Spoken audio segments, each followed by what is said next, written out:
So now I'm checking to see if my side-to-side motion will allow me to remove this C-clip. And you see there it does. And then I can push it back out. And then I'm also checking over here to see if my wheel seal is going to seal. You can see that right there. So we have enough in and out movement to remove the C-clip. I have the room for the wheel seal to still seal on this part there. And also, before I do my final weld on the other side of the axle, I'm going to make sure that this pin still goes in. So I'm going to go ahead and give both sides a spin. I'm going to spin the center section. I'm looking for that hole there because that's where that pin goes in. I'm just going to give this a spin.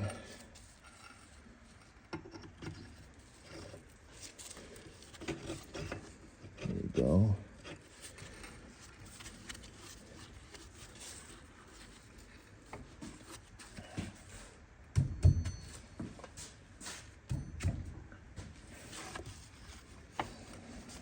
Let's see if I can get this guy to fit. Okay, so even from the factory, there was some contact there. Either way, so we're good. And there we go. That pin goes in there nicely with where the axles are sitting. And here I have my bolt. I'm gonna spin it around, see if that guy tightens in there good, which it does. So good.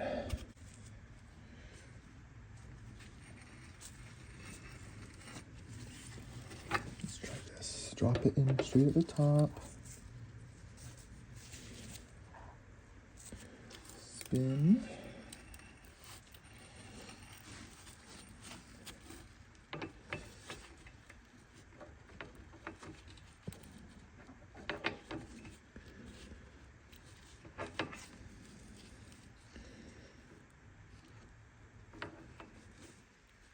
Oh, I think I got it.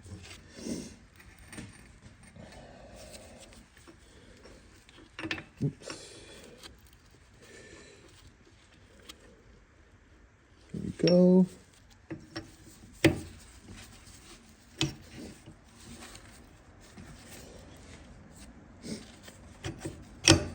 Yeah, there we go. That's how you do it.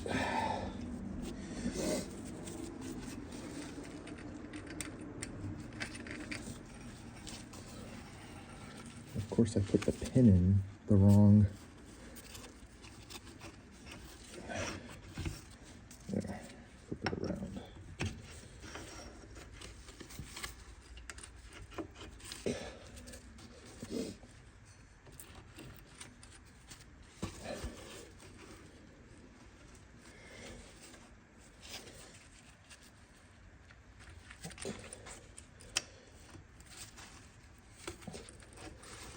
There we go, good.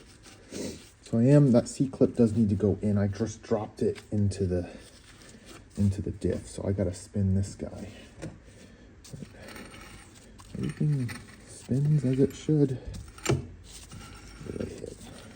Oh, my screw there hit on something. So I just gotta dig that C-clip now. Everything seems to be spinning good. So all I have to do now is chamfer this side of this piece and level this with the center section case, and I think we'll be good to go. So I'm going to show this process in a little bit more detail now that I have the other side figured out. I'm just making sure that the case, the pumpkin is level, because if you can see what I did to the other side, probably not in the shot, but if I get the center of the diff, the center section level, and I also make the tab where the backing plate for the brake caliper, or the either way, the the bracket for the brakes, if I make that level, then, because that's how it was before, but I forgot, sometimes people will put notches across both of these pieces in order to line them up correctly later, but I forgot to do that, or I feel that this way might even be better than doing that, because now I know for sure it's gonna be correct. So that way I can clamp this level once this is level, and then I can tack it in place and then just go ahead and weld it, and I know that these two parts will be level. So what I'll end up doing is I'll level the center, and then I'll also put a level on the other part. And honestly, if for some reason this isn't level like it was when I started, I'll just base it off of the other side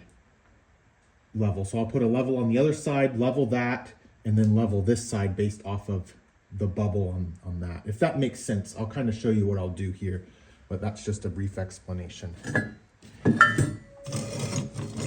But I'd highly recommend picking up some of these RV jacks, because they really help doing stuff like this.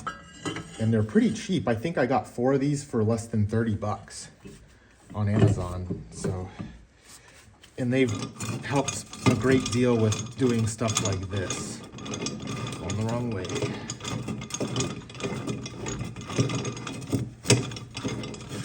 There we go. And I'm just gonna tighten this up. Wrong way again. There we go. So I'm just gonna bring it up to here. There we go. Now that's set. And then I can spin this and make this level, and then put my clamp on. But let me just double check that. Does not look good. Let me lower this down.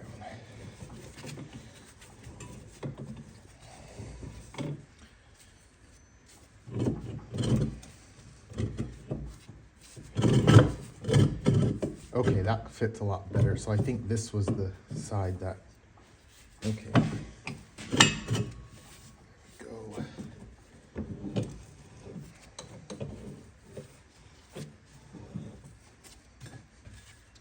So now that that's in place, I'm gonna level here.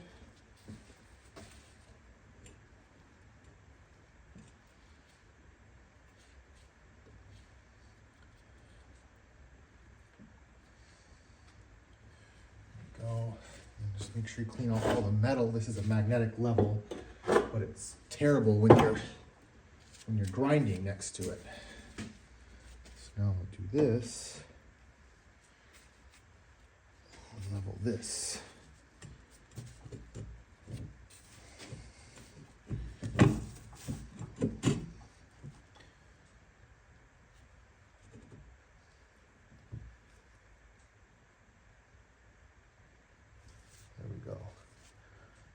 And if it's off, I can't see how it would be a big deal if it's not perfect, because everything's going to be spinning and round. And if it's off by a fraction of a degree, I can't see how that could be too big of an issue, because everything bolts onto right here and everything's spinning in a circle anyway. So I'm not too concerned about it being absolutely perfect, but I'm going to get it as close as possible.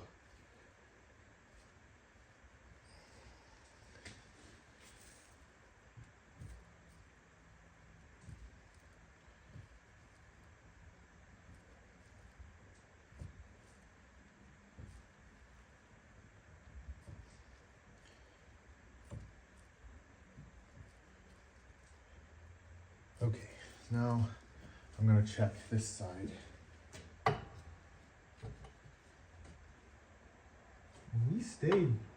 We stayed pretty true. That's good, and this is level, so we're looking good. I'm gonna go ahead and clamp this in, and then after it's clamped down, I'll throw my level on and I'll do a few tacks. Or actually, I gotta hit this over this way a little bit. Let me just grab a hammer and do that.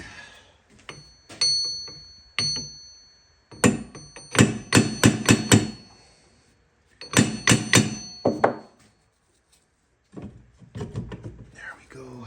I'm just gonna re-level everything because I've just messed it all up.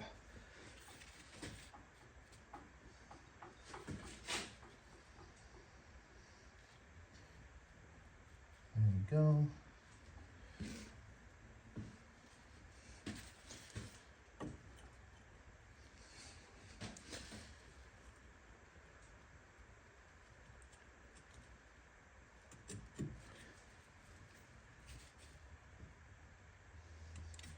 This out of my way.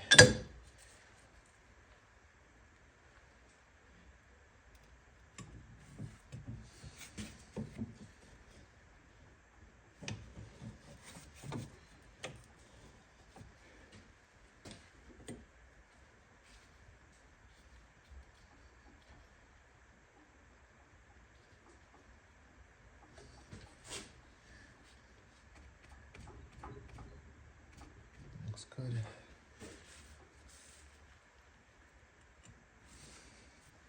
I'm just gonna put, I used this anvil last time and it held things in place. So maybe I'll actually bring everything this way.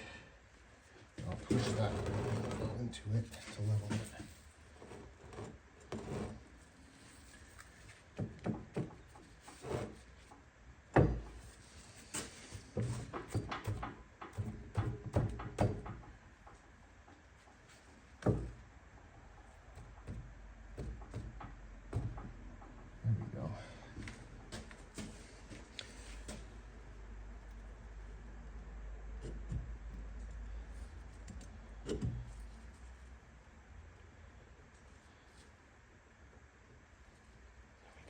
Good. We're still level here, so I'm going to go ahead and clamp in place.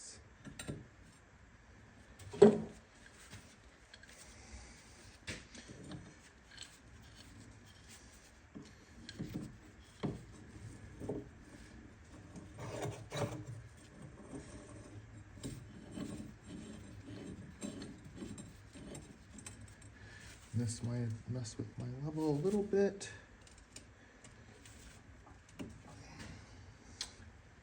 Nope. Everything looks good. So I'm gonna go ahead and put a tack here and a tack on the other side, and then I'll just go ahead and weld it in place. Forgot to turn the camera on, but I did a tack here and then I did a tack on the other side. And now I'm gonna take all the clamps off and weld it all the way around.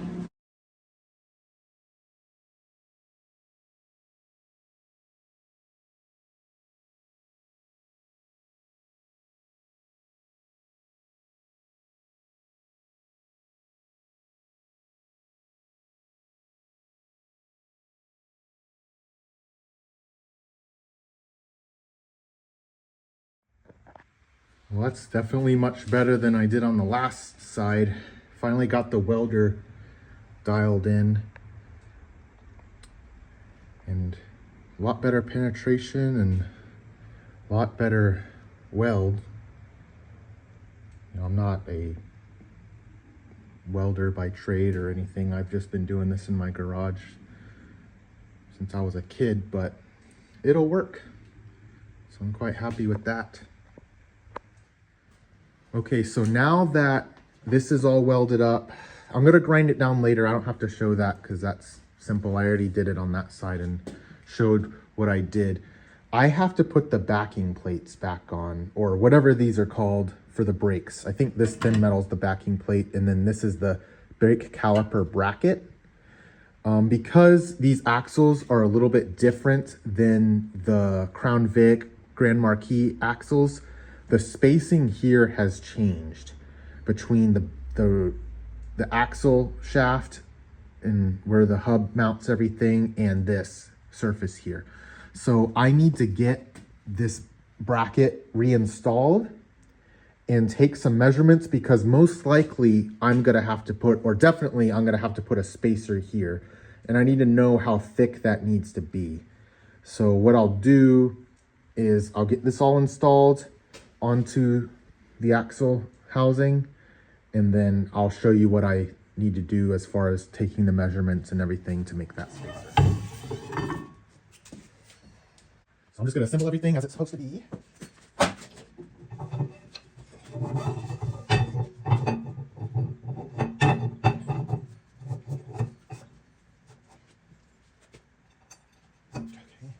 that.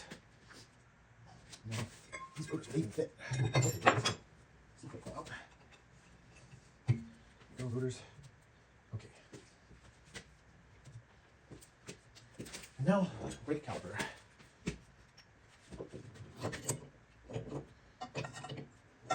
I can already see now the issue I'm having. Okay, just gotta take some time to think about this.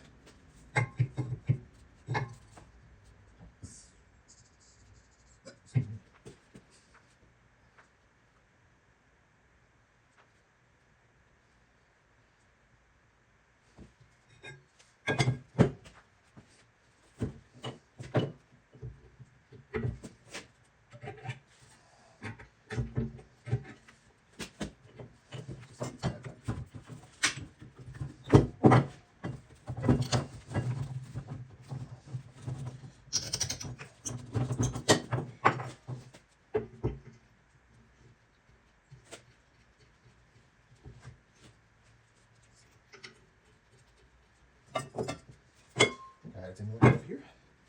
Let's go find it.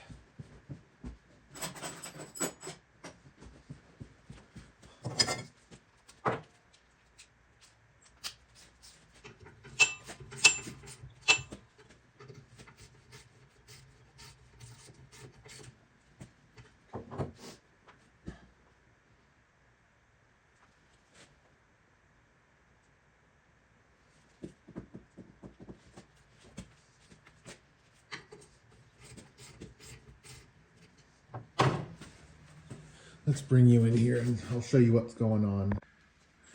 So you might be able to see, just get this focused. All right.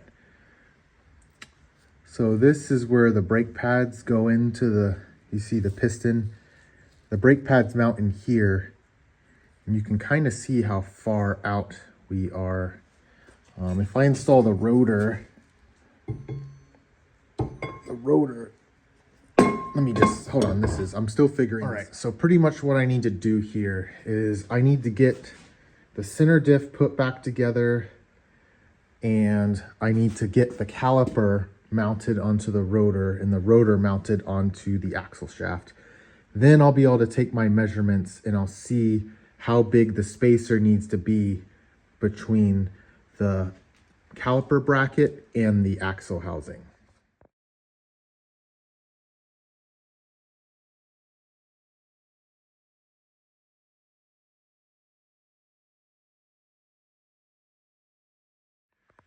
Okay, so now I have the center diff all put back together. And what I'm going to do now is I need to unbolt the mounting bracket for the caliper. I need to unbolt it from here. Then I need to bolt the brake caliper on to it with the rotor and slide it all on while it's also mounted to the axle housing. So that's what I'm going to do right now. So you can see here, I'll press the rotor all the way in place. Everything is installed, but you just see that gap between the backing plate or the caliper bracket and the flange on the axle housing. So I'm going to take a measurement between there, and I'm just going to make a rough little 3D printed spacer, and I'll test fit that out. So maybe you have to come back tomorrow because I'll probably take all night to print that. I'll go ahead and make two, one for each side, and then I'll bring you back tomorrow and see how it works.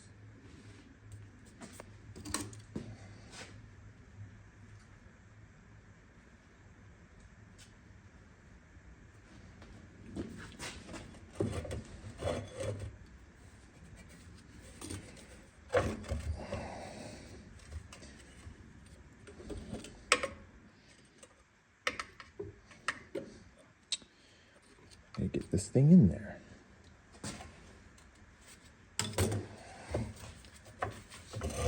The rest of the axle housing. Let's just do this.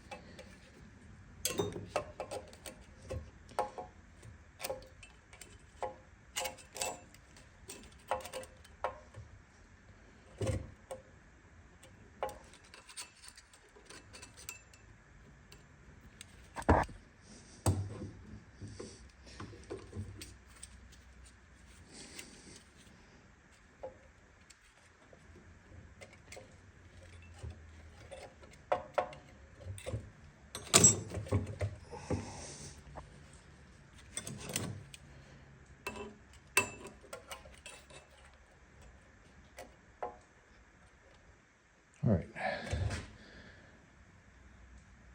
You can see there, that's our measurement right there. So a 28 millimeter spacer is what I need to make. 28 millimeter. So I'm 3D printing the spacers for the caliper brackets. And they should be done sometime tomorrow. Got about a 13-hour print. So I'll bring you back in when we're done. Well, that's how they turned out. Time to see if they'll fit. Here it is fresh off the printer. Let's see if it fits. Gotta pop out this support. Oops. Comes out just like that.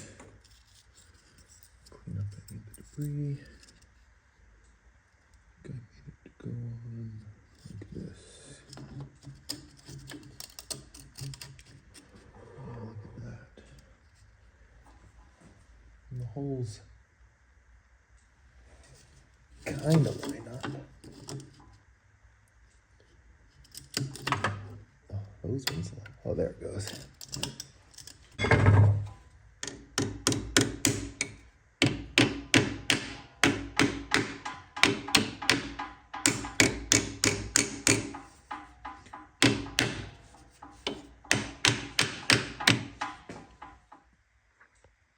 There we go. It fits. I think the holes line up perfectly. Oh, they're not bad. Yeah, we're not too bad. A little off there, but I'll just fix that with the, yeah, those are good. It's just a proof of concept. I'll eventually make this out of metal, but for now it'll do.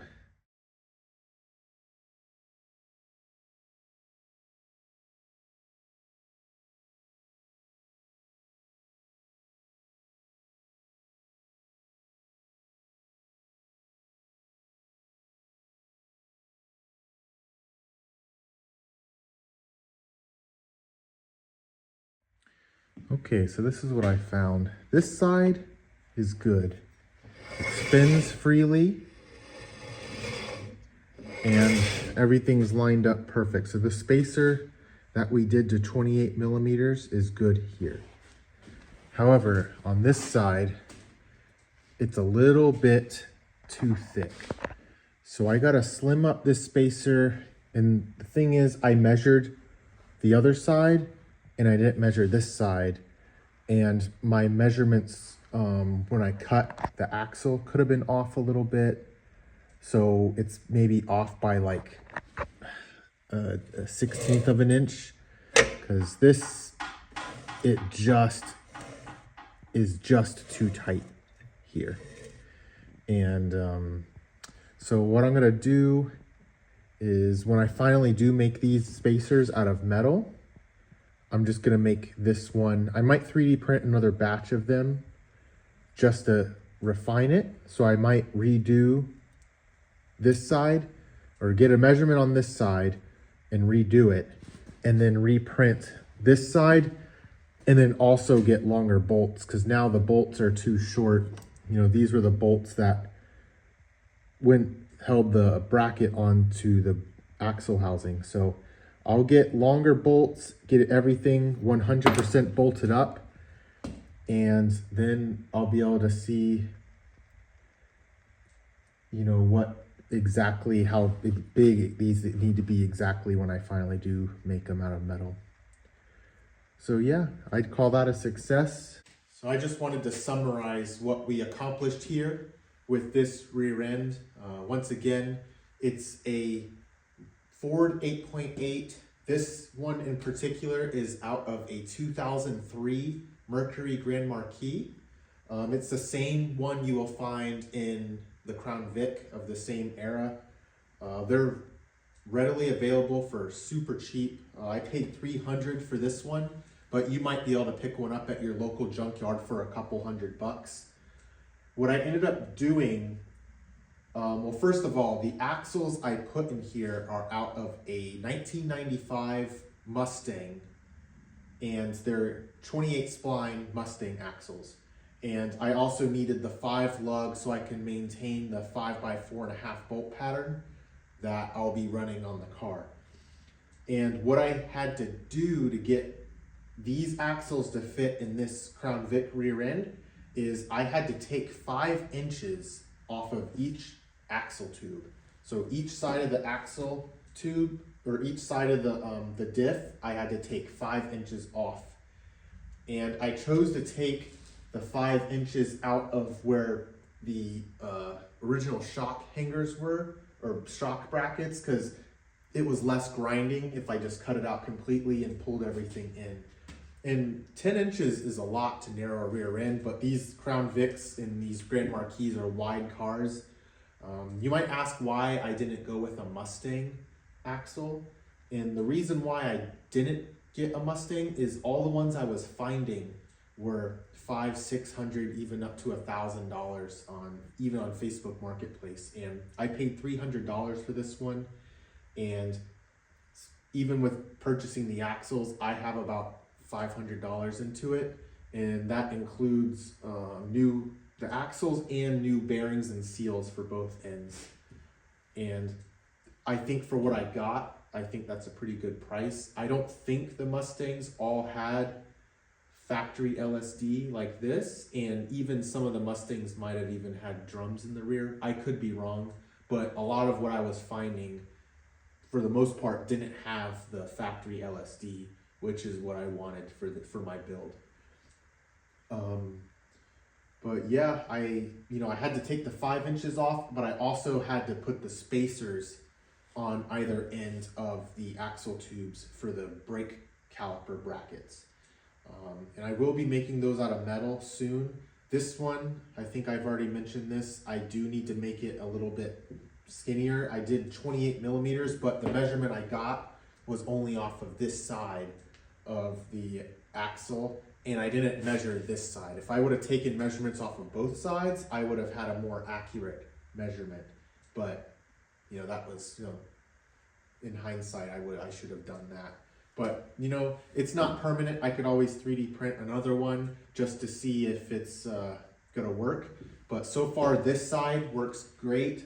I just have to get longer bolts to hold everything together, and then I'll probably just make a new version for this side just to get once again proof of concept, bolt everything together, and make sure that everything's going to work. If you don't have a 3D printer, you could just make them out of steel, if you can find steel that's thick enough, or I have some ideas of what I'm going to do, so I'll show that in a future video. But if not, 3D printers are pretty cheap these days. Like, you can pick one up for less than $200, and if you want to do any type of prototyping like this, I highly recommend getting one, because it just makes it so easy to figure stuff like this out. And just so you don't have to make it out of steel, and it takes a lot more time to do that than just sitting on the computer, drawing something up in CAD and printing. And this printed throughout the night, and by the time I got home from work, it was done. So if you liked the video, please like and leave a comment. Let me know what you think. If you have any criticisms about the way I'm doing things. Sorry, I keep wiping my nose. It's just cold, and I've been outside all day. But yeah, if you have any questions about why I did things the way I did, just leave them below, and hope to see you guys in the next video. Have a good one.